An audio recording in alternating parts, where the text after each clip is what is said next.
Are we live? Are we live? There it is. It's counting down. Woohoo! Hey guys, we are live. So we're opening up a little bit. July 1st, the first Wednesday of the month, we're having students 6th through 12th grade come to church. We're going to be outside. If it rains, it's canceled. You can look at my social media for that event, 6th through 12th grade. And we're going to be outside, no food, but I'll have bottles of water so y'all don't dehydrate. And there's certain guidelines we got to go through and, stuff like that. But being outside would be a great time to go ahead and do that. So if you're in the Hedgesville area, hit me up, and 6th through 12th grade, come check it out. So, like I said, you can view my social media for all the events and information like that. So, this week, we're in Proverbs chapter 1, verses 20 through 27.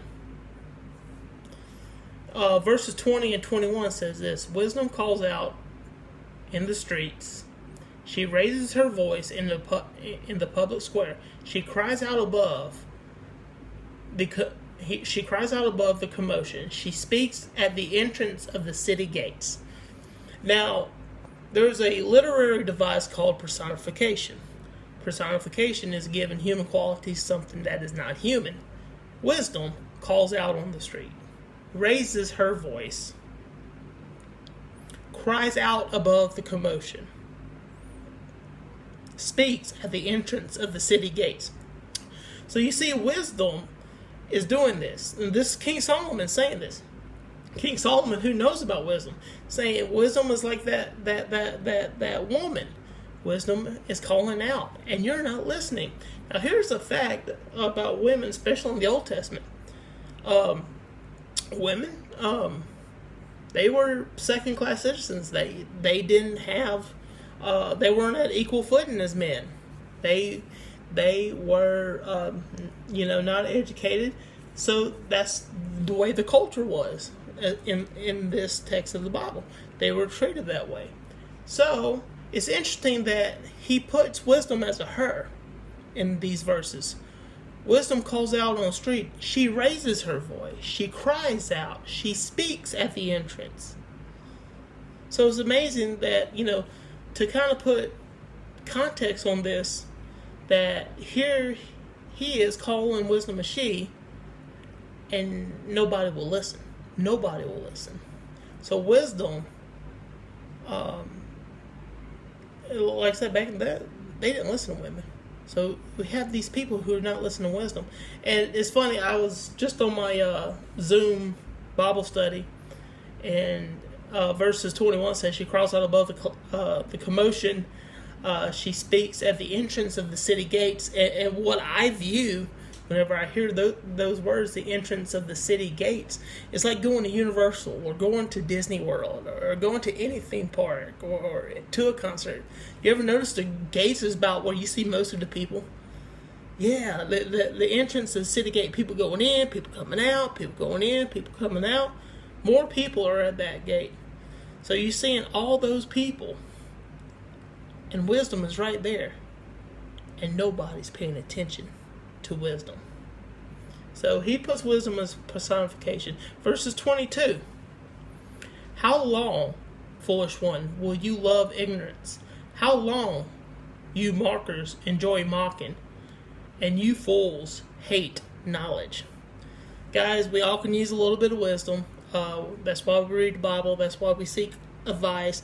Even me, as a student minister, I still call a guy who trained me a lot, saying, hey, I got this situation. And I will seek out his advice. There's even been cases where I was with a decision, and I listened to someone in a similar decision and never saw it that way. And I said, oh, wow. Okay, well, I've got to take that advice. Now, at the end of the day, would I take it to face value? No, I will go home, I'll meditate on it, I'll pray about it, I figured out if that's the best decision for my situation, if it was similar. Even then, you have to learn how to listen and seek out wisdom, even though if you don't think you're seeking it out. Now, verses 23 is like the tie-all verse in these group of verses to me. It's like the verse that, if you want to put a title to these verses, this is what it would be. If you respond to my warning, this is King Solomon saying this, then I will pour out my spirit on you and teach you my words. King Solomon is encouraging us to listen to wisdom, and this to his wisdom. Listen, he is wise. He knows what he's talking about.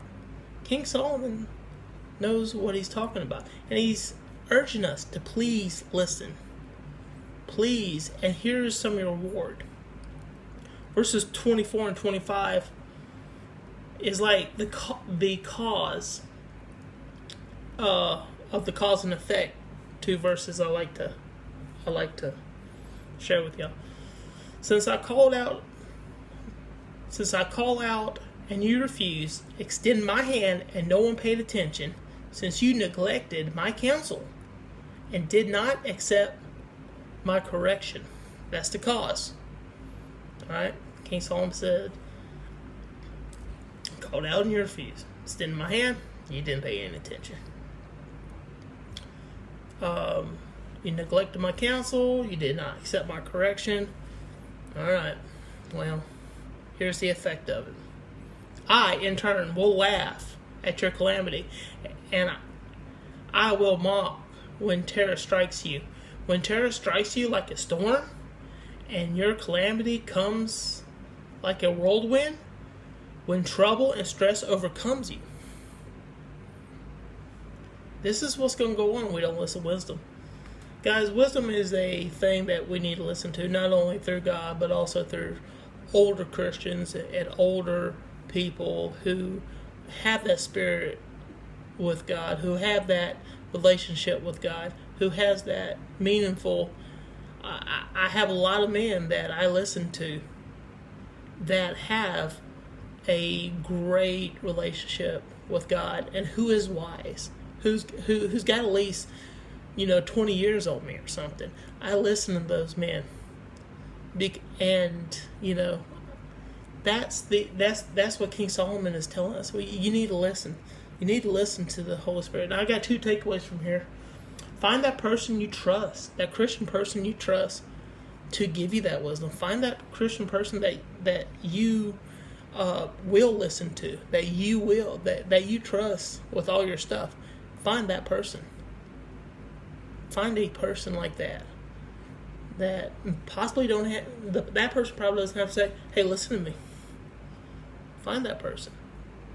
Find a person that you trust to give you wisdom. And second of all, be taught, be teachable, especially how to read the Bible, how to pray, how to seek God's wisdom. And that could be through that other person, through your ministers, through classmates, through co-workers, through anybody like that has a spirit, who has a relationship with God in such a way that you want to have that relationship, model that relationship. Find a person that you trust to teach you how to read the Bible, how to pray, how to seek God's wisdom. Find that person. I encourage each and every one of y'all to pray for everybody that they find that person somewhere, somehow. Thanks for your time. I enjoyed it. Y'all have a good weekend. Stay safe. Don't touch your face.